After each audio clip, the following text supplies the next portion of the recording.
C'est lui, il est venu à moi.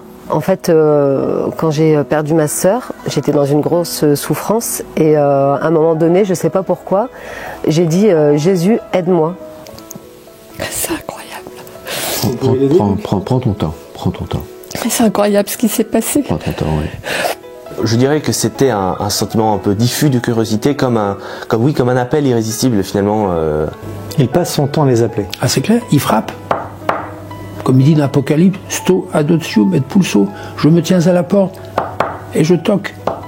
J'avais l'impression d'aller à mes noces, d'aller à la rencontre de Jésus, comme si c'était une rencontre de fiancés. Pour Catherine, qui adore le Christ, qui aime beaucoup le Christ, ce pardon, c'est grandiose, quoi. Avec le recul, je dirais oui, à ce moment-là, c'est le bon Dieu, c'est Jésus qui m'appelait, qui disait mais viens voir. Et à ce moment-là, en fait, il m'a rempli, il m'a pénétré de l'intérieur et j'ai ressenti un amour énorme en moi, en fait. Un jour, ils ont poussé la porte d'une église, un jour, leur vie a été bouleversée. Pourquoi ? Parce qu'ils ont rencontré Dieu. Ils menaient une vie désordonnée, ils le disent eux-mêmes, une vie sans structure, sans cadre, sans colonne vertébrale, une vie sans objectif. Ils s'appellent Guénola, Timothy, Marie-Sophie, Catherine et Luc. Je les ai rencontrés quelque part en France, ils ont accepté de me faire confiance et de me parler à cœur ouvert. Le document que vous allez voir est une série que nous lançons. Dans les mois qui viennent, d'autres témoignages de personnes bouleversées par l'amour du Christ vont venir s'ajouter à ce que vous allez entendre maintenant. Bienvenue à tous, vous êtes sur RITV.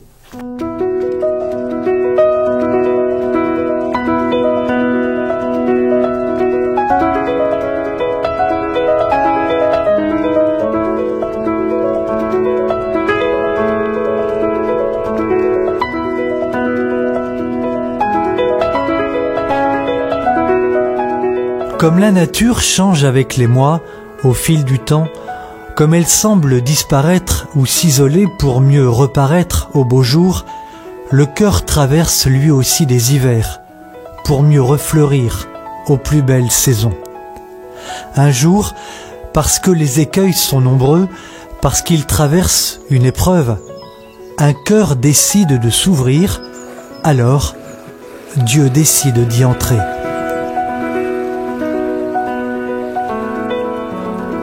La souffrance, aussi scandaleuse, aussi incompréhensible soit-elle aux yeux du monde, est toujours le chemin qui conduit à Dieu.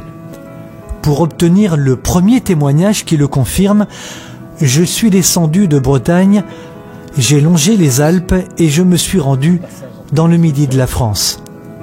Guénola, qui a accepté de me recevoir, a fait l'expérience de cette souffrance qui conduit à Dieu. C'était un jour de l'année 2012. En fait, quand j'ai perdu ma sœur, j'étais dans une grosse souffrance et à un moment donné, je ne sais pas pourquoi, j'ai dit Jésus, aide-moi. Et à ce moment-là, en fait, il m'a rempli, il m'a pénétré de l'intérieur et j'ai ressenti un amour énorme en moi, en fait. Quelque chose qu'on ne peut pas ressentir d'un être humain ou même de quelque chose qui peut nous plaire, un petit bonheur, non, c'est quelque chose qui est très puissant. Et quelles sont les circonstances, Guénola? Comment c'était? Le jour, la nuit? Le jour, en fait. Ça se passe le jour? Ça se passe le jour, ouais. Et j'avais mal en moi, en fait, parce que j'imaginais certaines scènes par rapport à ma sœur, qui était toute seule, quoi, à ce moment-là, quand ça arrivait. Et du coup, je sais pas, voilà, c'est venu à moi, en fait. Il y a une petite voix qui m'a dit demande de l'aide à Jésus. Et chose que j'ai faite à haute voix. Et là, ça m'a, comme s'il y avait quelque chose qui me prenait d'un seul coup, en fait, et qui venait tout à l'intérieur de moi. Vous vous êtes dit, demande de l'aide à Jésus. Ouais. Ça a été dans ma tête. Mais après, j'ai demandé de l'aide directe à Jésus. Jésus, aide-moi. Enlève-moi toute cette souffrance, je n'en peux plus. C'était quoi cette souffrance, Guénola? Cette douleur de voir ma sœur, en fait, c'est compliqué.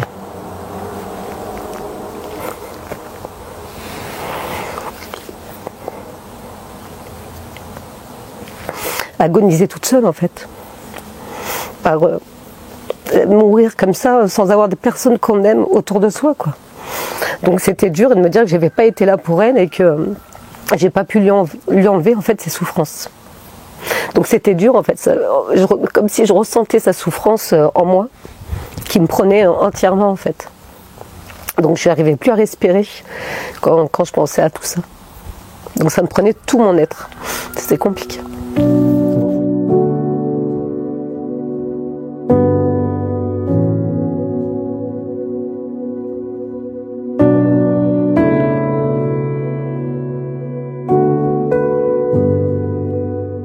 Ce jour de l'année 2012, en effet, sa sœur âgée de 41 ans venant de disparaître dans de tragiques circonstances, Guénola est submergée par la douleur.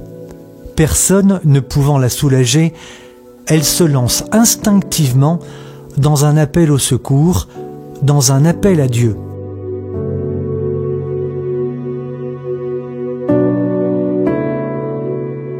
Donc c'est pour ça que je pense qu'il a toujours été là et qu'il a attendu en fait la faille et que je lui demande de son aide pour me faire voir qu'il était vraiment là.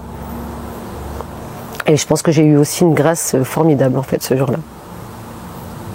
Que vous ne pouvez pas expliquer. Non, c'est inexplicable. C'est une sensation, si vous ne la vivez pas en fait, vous pouvez pas, il n'y a pas de mots pour l'expliquer. C'est formidable et je la souhaite à tout le monde. Vous avez clairement appelé Dieu à votre aide à ce moment-là. Oui. C'est ça qui s'est passé. C'est ça qui s'est passé. J'ai appelé l'aide de Jésus. Et il a répondu tout de suite en fait. Dès que j'ai fini ma phrase, hop, j'ai été submergée de son amour.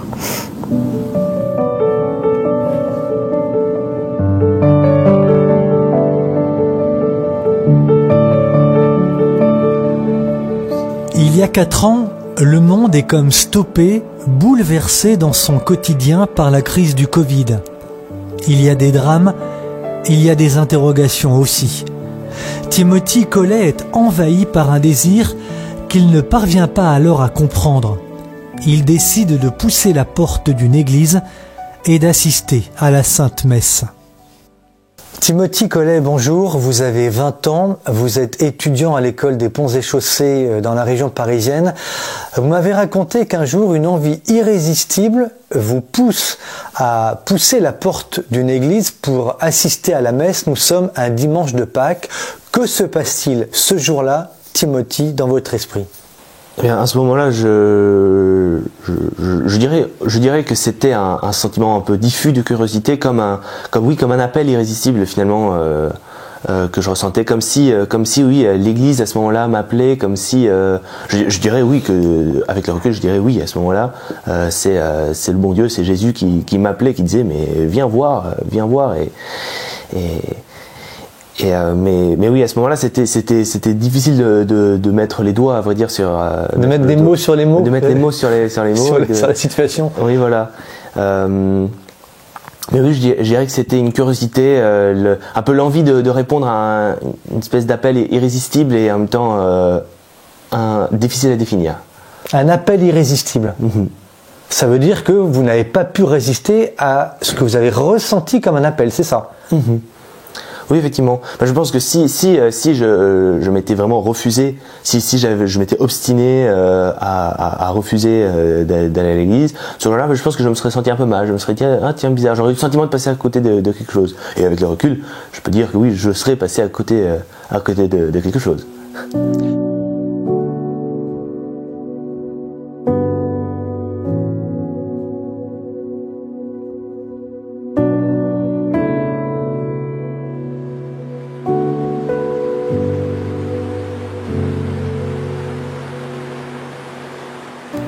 Face à Dieu, tous ne vivent pas les mêmes expériences. Les chemins qui conduisent à la conversion peuvent être soudains pour certains, plus longs pour les autres. Tous ne vivent pas les mêmes choses, les mêmes progressions. Marie-Sophie a été baptisée, très jeune, mais beaucoup d'éléments l'avaient éloignée de la foi, jusqu'au jour où elle a réfléchi sur le sens de la vie. En fait, jusque-là, je ne m'imaginais pas à me poser ce genre de questions, donner un sens à ma vie, et c'est en arrivant ici dans un milieu plus naturel, plus proche de la nature, de l'humain finalement, où j'ai vraiment été interpellée par cette question. Quel est le sens de ma vie? Et au final, il y a eu comme une réponse sur ce besoin de retourner vers le spirituel, vers Dieu. Pour quelle raison, Marie-Sophie? C'est arrivé parce qu'en visitant le village, je suis tombée sur l'église du village et comme une attirance. Pourtant, elle est triste, cette église, elle est dans l'ombre. Il faut descendre des marches pour entrer dans le cœur de l'église. Mais ces endroits-là, enfin l'intérieur des églises, pour moi, c'est toujours très émouvant. Et je suis toujours touchée par la présence de Jésus. Pourquoi est-ce émouvant? Pourquoi? Si vous me dites que c'est émouvant, c'est que forcément vous ressentez quelque chose de particulier. Oui, cet amour, l'amour inconditionnel de Jésus. L'émotion se lit sur le visage de Marie-Sophie. Mais pourquoi cette émotion? Parce que l'expérience de la conversion est une expérience profonde, renversante. Mais elle est d'abord une expérience intime. Parce que c'est intime, c'est une grâce de Dieu, d'abord qu'on ne peut pas facilement exprimer.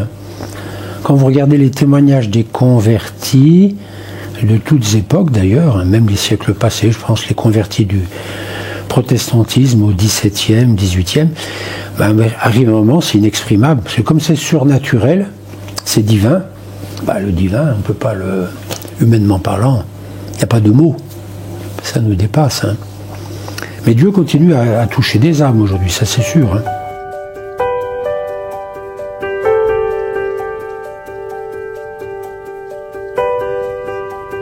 Il y a peu, des âmes ont été touchées, à nouveau. Celle de Luc et de Catherine. Catherine en particulier. Dans les années 70, elle s'est détachée de la pratique religieuse. En cause, les bouleversements liturgiques profonds des années 60 et le dernier concile. Elle ne s'y retrouve plus, explique-t-elle, jusqu'au jour où elle entre dans une église paroissiale. La première fois qu'on s'est vu, Catherine, vous m'avez parlé de votre expérience. Vous m'avez dit, j'étais dans la rue, près d'une église, et je me suis sentie aspirée. J'étais comme aspirée, c'est vrai. Comme si un ange m'emmenait comme ça dans l'église. Comme si un ange vous emmenait? Oui, vraiment. Et j'ai assisté à cette messe. J'étais toute seule cette fois-là. Luc n'était pas là. Et le prêtre qui officiait dans cette église a eu une homélie extraordinaire. Enfin, il avait un charisme incroyable. Et c'était donc la première fois que je rentrais dans cette église. On habitait ce village depuis peu de temps. Et ensuite, j'ai raconté à Luc et on a fréquenté l'église ensuite. Et on est devenus même amis avec le prêtre.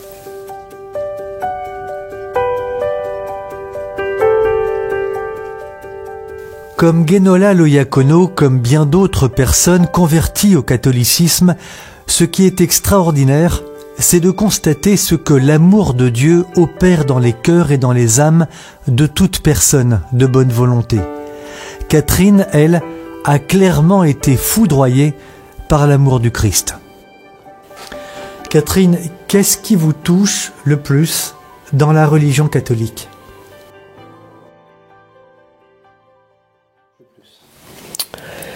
C'est l'amour.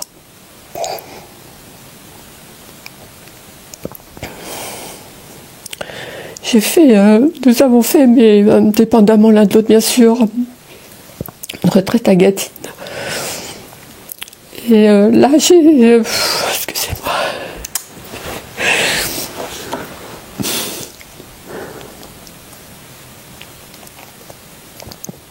C'est incroyable. Prends ton temps. Prends ton temps. C'est incroyable ce qui s'est passé. Prends ton temps, oui. Que s'est-il passé? Disons, pour elle, c'est un bouleversement, bien évidemment, parce que, si je puis me permettre, Elle n'a pas eu ce socle de la religion, tel que moi j'ai pu la recevoir de mes grands-parents ou de mes parents. Donc elle n'a pas eu ce socle. Donc elle a découvert par elle-même beaucoup d'éléments religieux. En même temps? En même temps, oui. Quand elle était jeune, enfant, adolescente, il est vrai que quand nous nous sommes rencontrés, c'est vrai que j'étais peut-être un peu plus habité qu'elle à ce moment-là. Peut-être. Oui, Quoiqu'elle avait ça au fond d'elle-même. Voilà. Donc tout ce qu'elle vient de découvrir à travers les quelques années que nous venons de passer autour de la tradition de cette communauté, je veux dire, pour elle c'est très très important. Oui, ça c'est la plus grande grâce. Ensuite, moi je suis adolescent, je suis tombé complètement en extase devant la Vierge. J'avais une confiance inouïe devant la Vierge Marie. Je l'ai sollicitée beaucoup de fois pour mes études, pour mon adolescence, pour ma vie. J'ai été brancardier à Lourdes de plusieurs années. Lourdes, pour moi, c'était l'unité totale du rassemblement de la foi par Marie, quoi. Et le Christ. J'ai notamment une habitation très profonde des évangélistes de Saint-Luc, Saint-Jean, pour moi, qui est quelqu'un de très important dans le parcours du Christ, le seul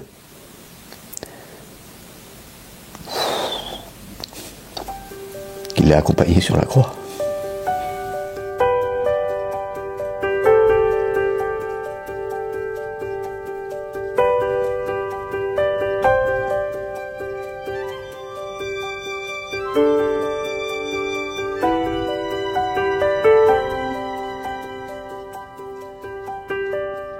Vous pouvez nous m'expliquer, Guénola, cette expérience de l'intérieur Oui. Que vous avez vécue, comment ça se matérialise? Ça s'explique pas en fait. En fait, c'est, on dirait qu'on, je sais pas comment l'expliquer. Il y a plein d'amour en fait qui rentre en vous et j'en aurais fait des bons tellement que c'était dur à garder en soi en fait. On a envie de tout exploser tellement que c'est puissant, c'est fort. Et on est toujours en recherche après de cet amour, mais en fait il n'y a rien qui peut vous le donner. Une fois que vous avez goûté à ça, non seulement il n'y a pas de mots, mais personne ne peut vous le donner. Donc vous êtes toujours... Personne ne peut vous le donner? Non. Personne? Personne.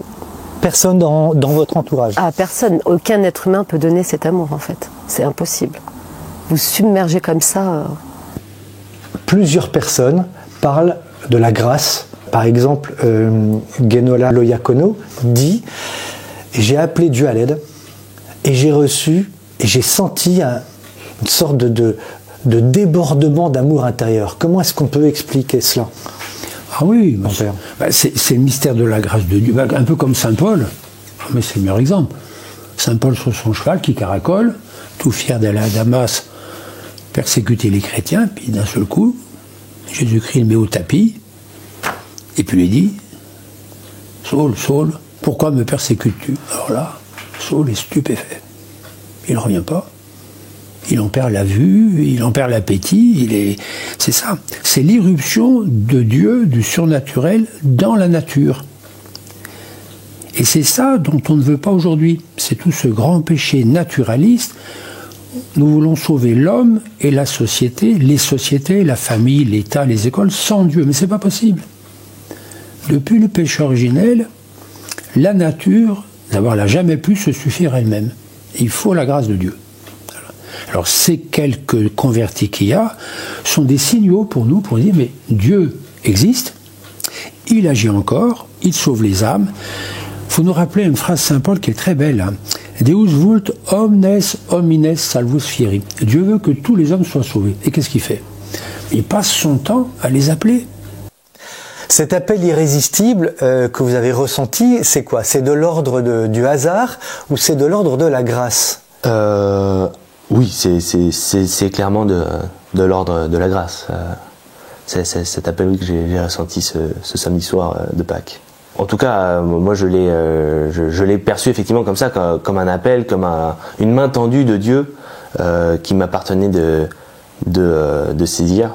Même si on pourrait dire aussi que le fait de saisir la main tendue de Dieu, c'est en soi une grâce aussi. Mais donc Dieu t'a tendu la main, vous a tendu la main ce jour-là. Oui, exact. Pourquoi vous, Timothy? Pourquoi moi? En réalité, je pense que je n'ai rien de particulier dans le fait d'être appelé par Dieu. Je pense que Dieu appelle tout le monde en fait à venir le rejoindre, et je pense que Dieu désire la conversion de tous les hommes. Le peu qu'il m'a donné, je pense, votre corps il est petit. Et il a besoin, j'aurais eu besoin de tout ressortir tellement que c'était fort, c'était dur de garder tout ça en moi, en fait. Vous aviez envie de témoigner à ce moment-là? Ah oui. Et puis j'avais envie de dire à tout le monde, comme c'est bon d'aimer Jésus, en fait. Comment je pourrais dire? Pour Catherine, qui adore le Christ, qui aime beaucoup le Christ, ce pardon, c'est grandiose, quoi. J'ai senti l'amour à travers ce prêtre. J'ai senti que, voilà, Dieu nous pardonne et Dieu nous aime. Il passe son temps à les appeler. Ah, c'est clair, il frappe. Comme il dit dans l'Apocalypse, sto adotium et pulso, je me tiens à la porte et je toque. Oui, oui, Jésus, oui, j'arrive, attendez, je termine de visionner ce film. Et quand j'ouvre la porte 2 heures après, il n'y a plus personne. La grâce est passée. Et c'est ça. Alors Dieu ne se décourage pas. Après, ce sera un accident de voiture, une maladie, le décès d'un être cher. Et on voit d'ailleurs souvent, les convertis vous disent, ça a pris du temps. Moi aussi, j'aime le Christ. J'ai une passion pour lui, bien évidemment. Mais par la Vierge. Par sa mère, par Marie. Par Marie-Madeleine. Et cette parole, où je suis très attaché, dans ces moments difficiles de cette crucifixion, pardonnez-leur, ils ne savent pas ce qu'ils font.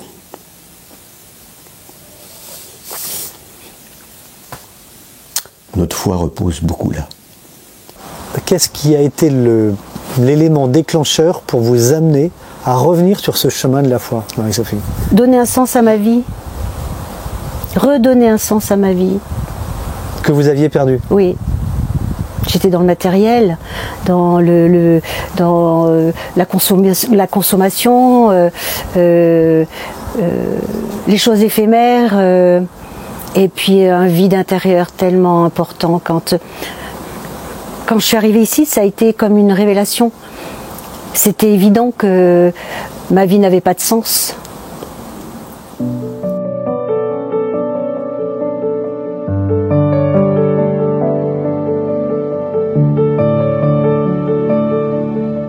Désormais, tous ont trouvé ou retrouvé un sens à leur vie. Guénola et son époux, qui habitaient ici avec leurs enfants près de Lyon, ont laissé cette empreinte au-dessus de la porte d'entrée de leur ancienne maison. Comme Timothy, Marie-Sophie, Luc et Catherine, ils fréquentent les sacrements chaque dimanche. Tous sont maintenant des exemples. Ils sont des témoins de l'amour de Dieu pour les hommes. Cet amour qui n'a jamais cessé d'exister. Cette main tendue du Christ vers son humanité s'appelle la grâce. Dieu se veut discret, car il ne veut pas soumettre les hommes. Il leur laisse bien au contraire la liberté d'agir, de répondre à son appel, à son amour, à la grâce.